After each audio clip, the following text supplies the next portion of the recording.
So my son and I are doing different flavored fries here. This is kind of fun to do. First batch we did was Old Bay. What do you think about that, Junior? That shit was badass. It was badass. I like the flavor of that one a lot. Now this one here, we're gonna use two different ones here. Got this Burns jalapeno pepper salt. So we're gonna put that on there. Spicy goodness. And I've got this other Burns here, which is chipotle, which will give it a little bit of a smoke flavor. So we're gonna put that one on here as well.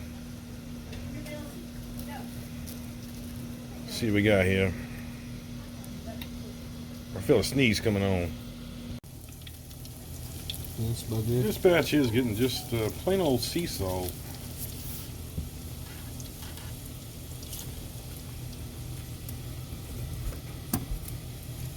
Morton.